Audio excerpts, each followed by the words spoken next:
What's up, good people? It's your boy Kelvin coming at you, man. From behind the bench. Salute to everybody out there, man. Hope y'all doing well. Wherever you may be, man. Salute to everybody out there. Alright, I want to have a quick conversation about Michael Jordan. A lot of y'all know I'm a Michael Jordan guy, Michael Jordan fan. I grew up watching Michael Jordan in the 80s and 90s and later on with his Wizards years and stuff like that. So, I'm a Michael Jordan guy. And so, today I seen a few videos by a couple YouTubers talking about this guy. I think his name is Chilltown, right? They had some things to say about Michael Jordan and some bad playoff games, and Michael Jordan fans thinking that Michael Jordan's career only started in 1991 or whatever. So I saw some videos earlier. I just watched Sports and Fitness Ranch. Shout out to you, bro. I just watched a video and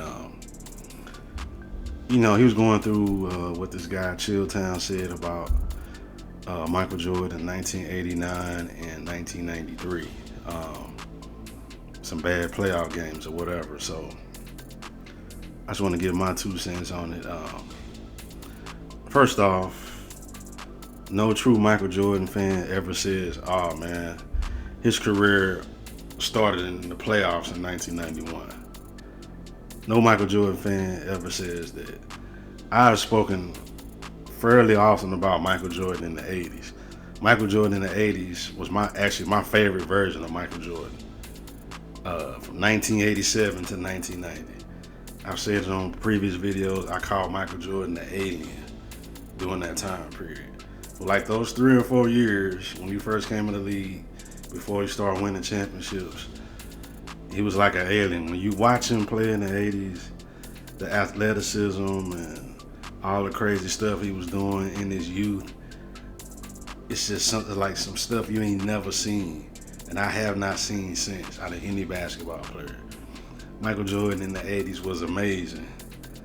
And so, I don't know what the fuck this dude talking about, man. Nobody that's a true Michael Jordan fan. Well, I'm gonna speak for myself. I can't speak for everybody, but I've never heard a Michael Jordan fan say, "Oh man, his career only started in 1991." And I've never said that. Spoke highly of what Michael Jordan did in the 80s. He won the MVP, Defensive Player of the Year, All NBA First Team, All Defensive Teams, and to me, he got robbed of an All Defensive Team in 1987. You can make an argument he should have won Defensive Player of the Year in '87 over Michael Cooper. Michael Jordan did a lot of amazing stuff in the 80s. Nobody disregards or just ignores what he did in the 80s. Michael Jordan fans, like myself, have a very clear and good understanding that Michael Jordan got drafted in 1984, and 84-85 was his first season, and he had to work his way up to the top in order for him to start winning championships, and it was a process.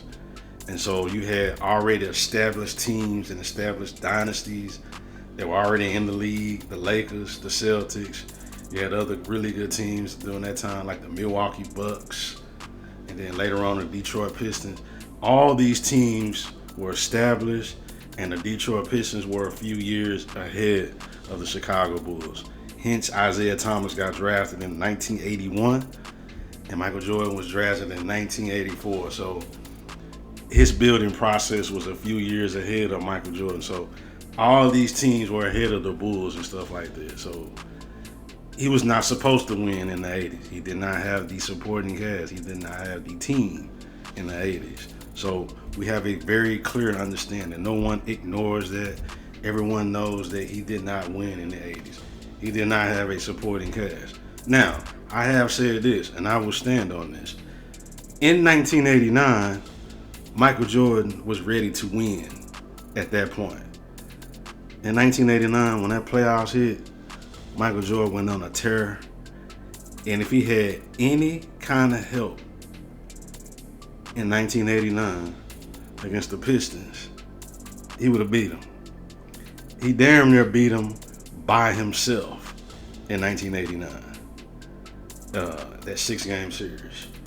Like y'all just heard on Sports and Fitness Ranch video, he talked about it. And I've talked about it. He played Cleveland in the first round. One of the great series in NBA history. One of the great 5-game series. If you have not seen this series, please go watch it. The Cleveland Cavaliers were, I believe, a 2 seed or a 3 seed, I'm not sure. And the Bulls were a 6 seed. This was the year Michael Jordan played point guard and stuff like that. And so that was a major upset. Jordan hit that shot in Cleveland in '89. Then they played the Knicks. The Knicks were favored. The Knicks team was very good. And then the Bulls were able to get by the Knicks in 6 games. Now, y'all want to hype up Scottie Pippen. You don't want to talk about in Game 6 against the Knicks in 1989, where a very close game in Chicago Stadium where Scottie Pippen dumbass get into a fight at the end of the third quarter and gets ejected. And so Michael Jordan and his teammates had to pick up the slack and bail him out in order to get out that series to upset the Knicks. And the Bulls end up winning that Game 6 in 2 games. Chill time, and everybody else be talking about Scottie Pippen. You don't want to run your mouth and talk about that against the Knicks when Scottie Pippen dumbass got ejected in the game. And then you start talking about 1989 against the Pistons. Well, first off, the Bulls were a 6 seed.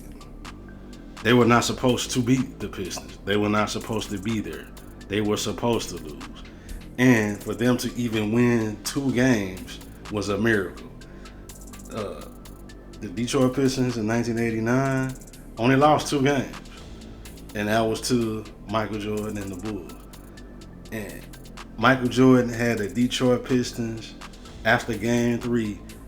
He had them clowns so shook that Isaiah Thomas and Joe Dumars had to take their ass out to Lake Michigan, get down on their knees, and pray to whatever God they believe in, and praying like, how in the hell do we slow this dude down?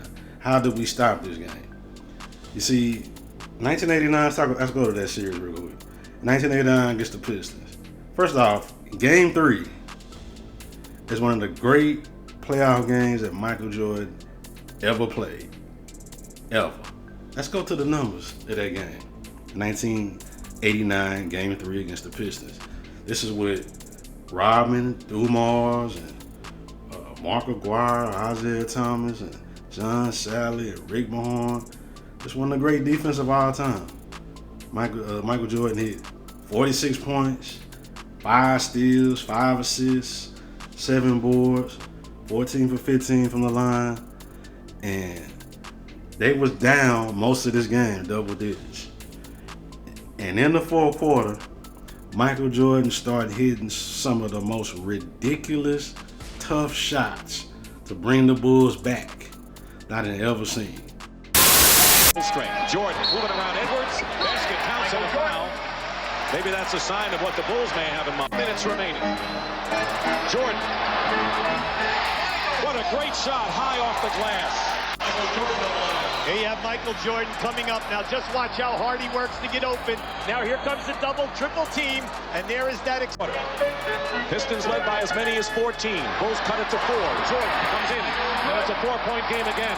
And to the 2-minute mark. 2 minutes left in this ball game.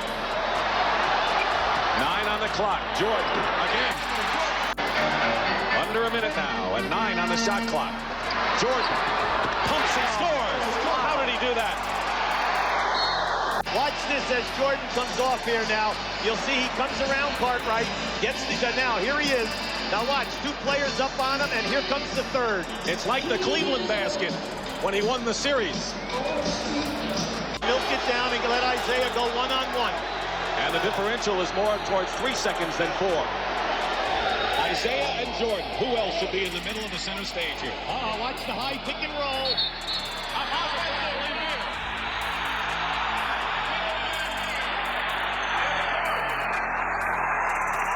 Size of these guys, they cut down the passing angles. Pippen finds Jordan. There it is. Rodman is on him one-on-one. 5 seconds to go. Jordan off the glass. Yes! 3 seconds to go, and Detroit has one more chance at it. See how tough Rodman plays, Michael, here. Now this is a great move. Now watch going down in here, how he sucks up the defense. There's your elevation, off balance, doing a split in the air, banging it off the glass. Now here we have another look at this. Very, very close. Now you'll see a second defensive player come to the left of your screen here now for the double team. There's the elevation. But how about the movement of the body? 3 seconds remain in the game, and the Pistons have used up their last timeout. Here it is from another angle. 46 points for Michael. And then in game 3 at the end, he hit one of the greatest game-winning shots, one of the most difficult shots I've ever seen. That shot when he's going down, driving down the right on Rodman, he hang in the air. Isaiah Thomas is right there, and he's falling out of bounds, hanging in the air, and he bank it off the backboard and go in. That's one of the greatest game-winning shots of all time. One of the most difficult shots. And so they go up 2-1. They were not supposed to be up 2-1 at all. Okay, so they go up 2-1, and then the Detroit Pistons, they win the next 3 games, as they should have. Now, he said that, oh man, the Detroit Pistons shut Michael Jordan down the next 3 games. Let's go to game 4. Let's look at the numbers. Okay, game 4, Michael Jordan did have a subpar shooting night. That's fine. 23 points. He had 4 assists, 2 boards. He shot 5 for 15, 12 for 17 from the line, 70% from the line. Okay, he had a bad game. But what people won't tell you is that was a very low-scoring game. The Bulls only scored 80 points. The Pistons only had 86. So it wasn't like anybody on either team was scoring a lot of points. Let's see. Michael Jordan, yeah, okay. I think he was a high scorer on both teams. No, I'm sorry. Isaiah had 27. So it was only him and Isaiah that was over 20 points for that game. Okay, fine. No problem. Game 4, he had a bad shooting game. Let's go to game 5. Game 5. Michael Jordan scores 18 points, 9 assists, 1 steal. He shot 4 for 8, but he went 10 for 11 from the line, 5 boards. Okay, again, another very low-scoring game.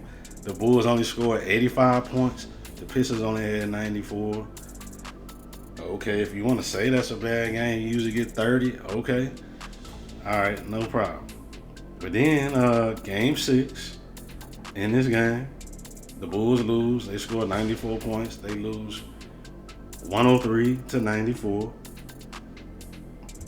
Michael Jordan has 32 points, 13 assists on 13 for 26 shooting. That's a bad game? That's getting shut down? Like, what the fuck are you talking about?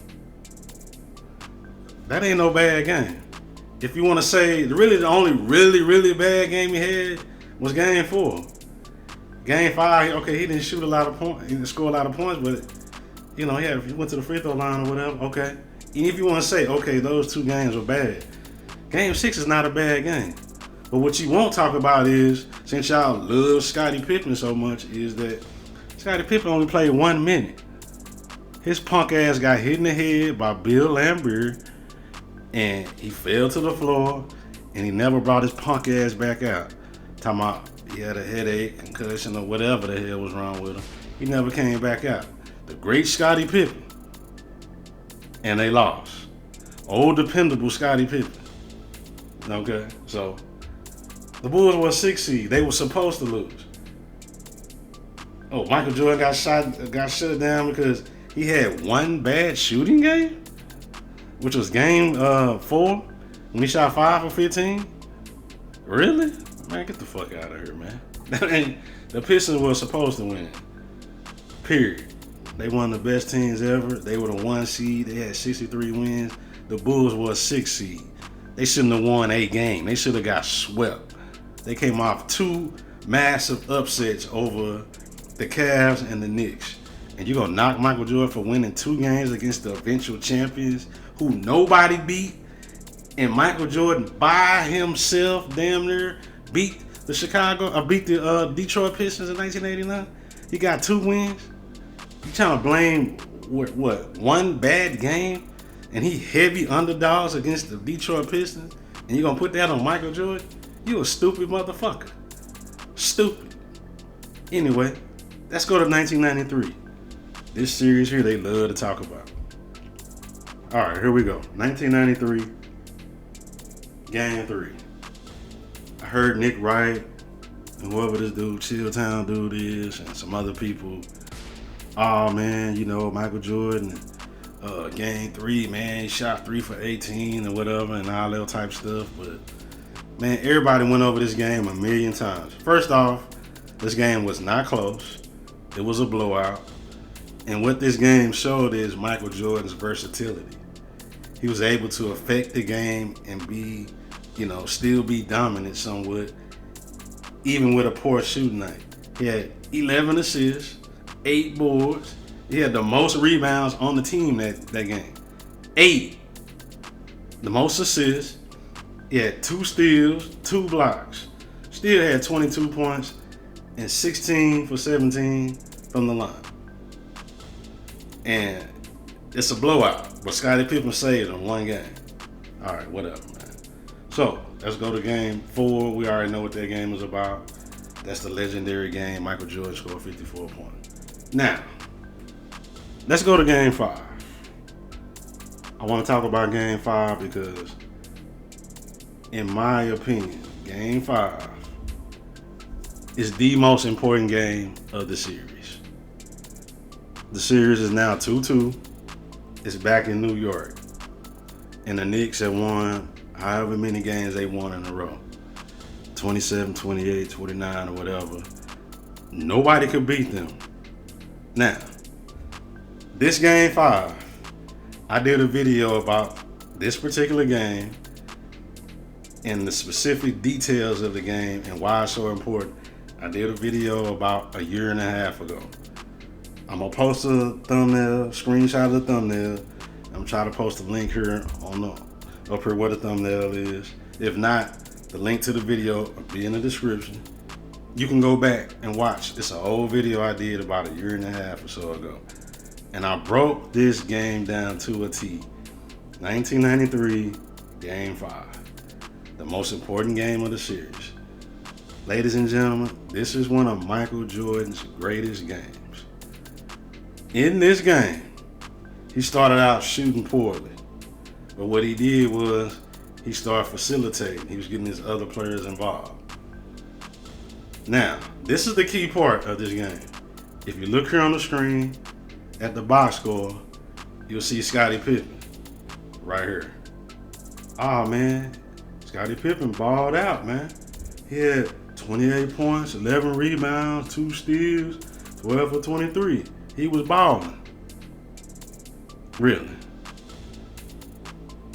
Okay, now let me tell you what happened on this game. This is very, very important.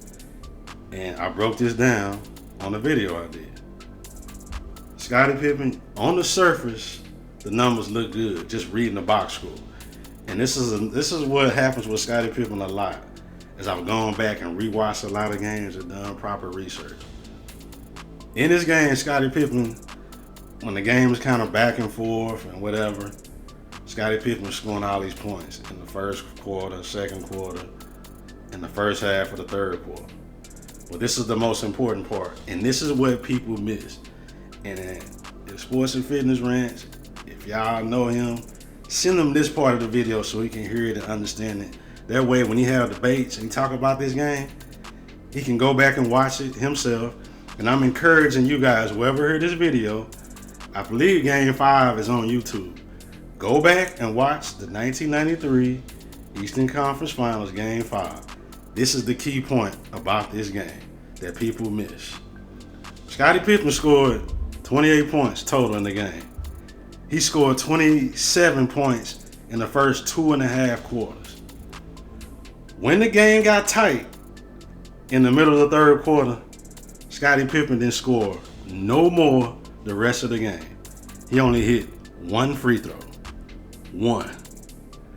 When the game and pressure got tight, Scottie Pippen started missing shots, turnovers, and all kind of shit. In this game, Michael Jordan recognized that Scottie Pippen and his teammates did not have it. He was shooting poorly. He was facilitating and rebounding and playing defense, getting his teammates involved. Well, the intelligence of Michael Jordan in this game is very key and important. He's seen that Scottie Pippen, the nerves or whatever, he didn't have it. So in the middle of this third quarter, going to the beginning of the fourth, there was a point in this game where Michael Jordan scored 17 straight points.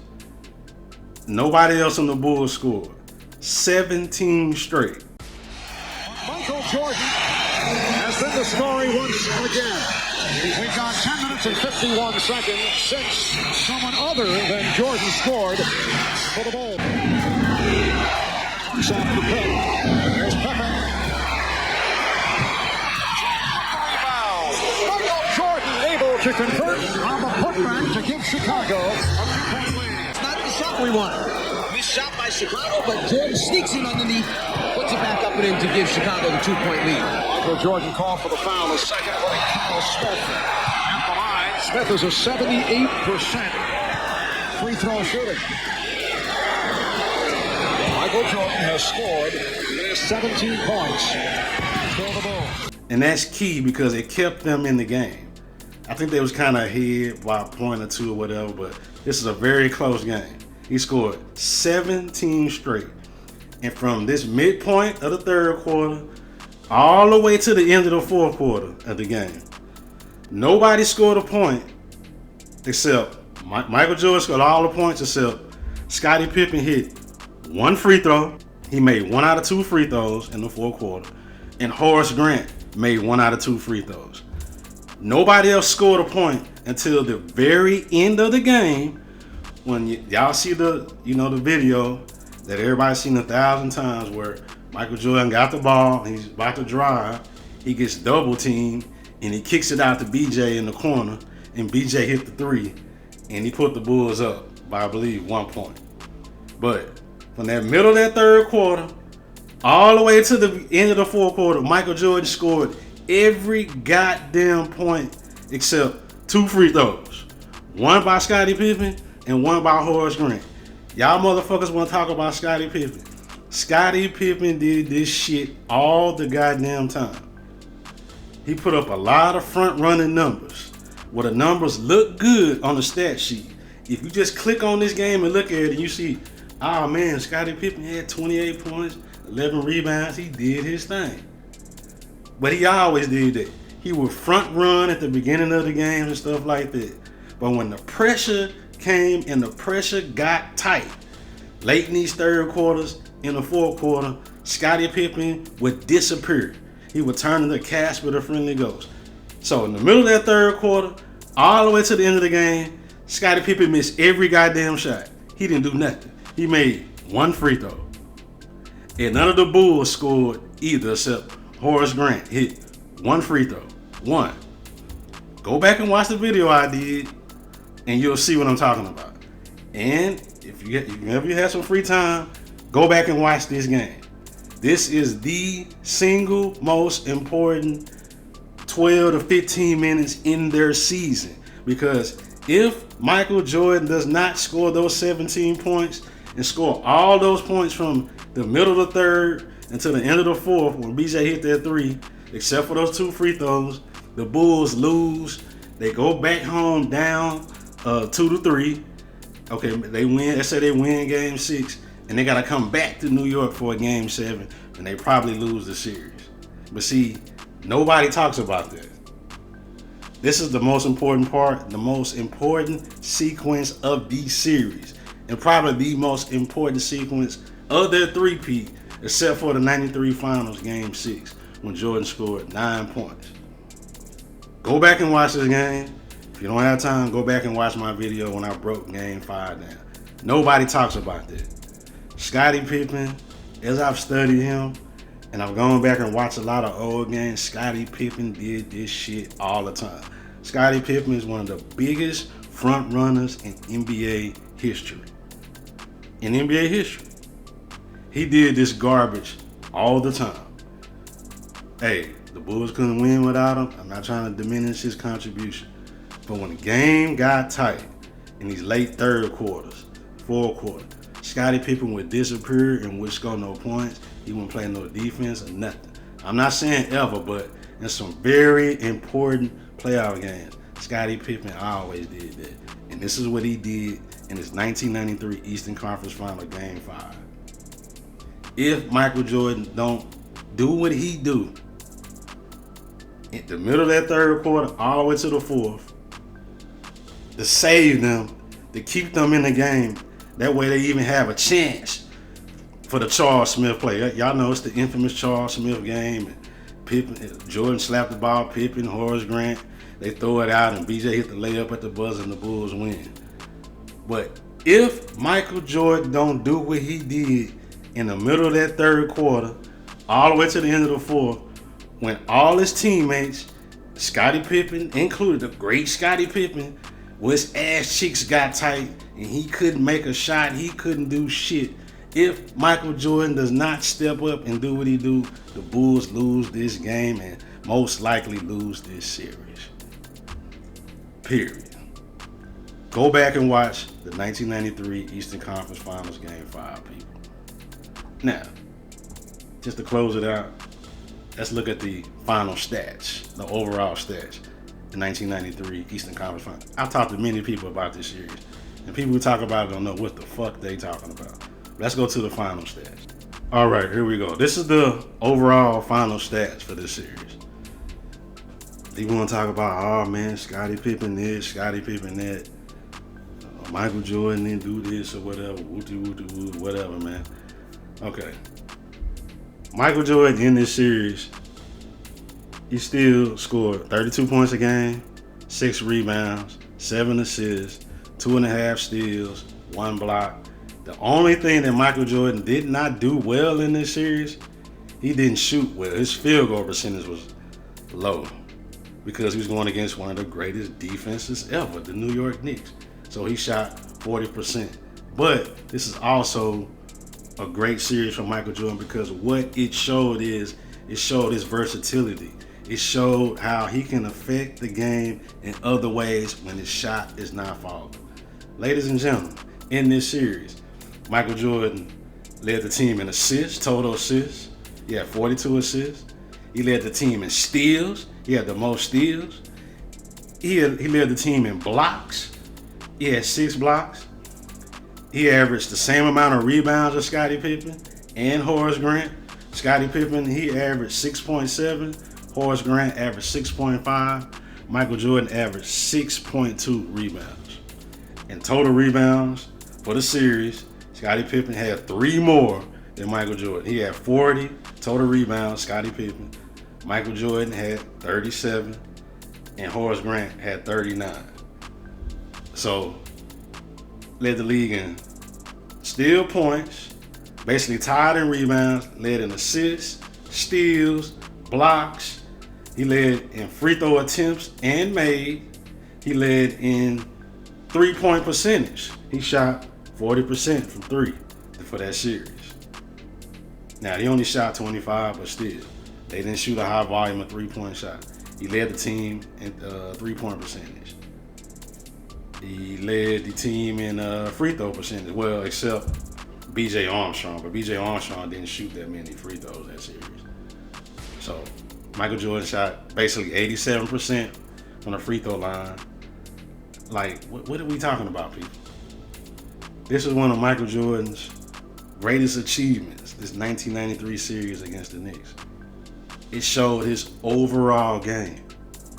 And people want to knock him because you stupid motherfuckers, all y'all worried about is shooting and scoring when there's other ways to affect the game. He led the team in assists, steals, blocks. So that means when the shot was falling, He got his teammates involved. He didn't force it. He led the team in free throw attempts. Shot wasn't falling, so what did he do? Attacked the basket, got to the line, and he shot 87% from the free throw line. Led him in blocks, steals. That means he still played great defense. And then he a guard, leading them in blocks. How you a guard and got more total blocks than everybody on the team? Bill Cartwright, Horace Grant. You know what I'm saying? Well, let me see. Yeah, he led the whole team in blocks, steals, assists, everything. This is one of Michael Jordan's great series, except for shooting. One of his greatest all-around series. But you got stupid motherfuckers don't know what they talking about, want to knock him, and you want to talk about Scottie Pippen? Scottie Pippen played fine, but it was because all the attention was being focused on Michael Jordan, which gave Scottie Pippen open looks, and Michael Jordan was feeding him. Go back and watch the series. So, I don't understand that. I just want to speak on that. I don't understand what these clowns talking about, man. Michael Jordan not perfect. He had bad game. He had bad shooting game. But as he showed you here, and you can see on the screen yourself, Michael Jordan showed his versatility. He could still be effective and dominant even when his field goal percentage was low and he wasn't shooting well. He can do other things that affect the game. He was a complete all-around player. Excuse me. He had a complete all-around game. So, that's that, man. I don't want to hear nothing about Scottie Pippen, man. I don't. I'm not trying to knock Scottie Pippen, man. Scottie Pippen did what he did, but Scottie Pippen disappeared in so many big moments and big games. It's not even funny, man. So, man, you know, salute to everybody, man, that's out there, man. All the YouTubers that's holding it down for Michael Jordan. From clowns like this dude, Chill Town, whatever the hell his name is, man. Say, man, you don't know what you talking about, bro. I've seen a few videos and stuff.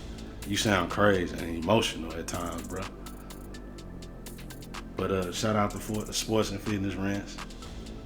If somebody know him or talk to him, forward this video to him and tell him to go back and watch that Game 5 in 1993. And I challenge any of y'all, go back and watch Game 5 in 1993, the Eastern Conference Finals, and you'll see what I'm talking about. Or you can watch my old video. I'll have the link in the description. You go back and watch it. It's one of Michael Jordan's greatest games. He had a triple-double. He showed you how to be dominant and affect the game, not worrying about, oh man, my shot not falling, man. I'm panicking, man. I'm a scorer, man. I'm shooting 37%. I don't know what to do. Okay, my shot not falling. Let me get to the line. Let me play defense. Let me rebound.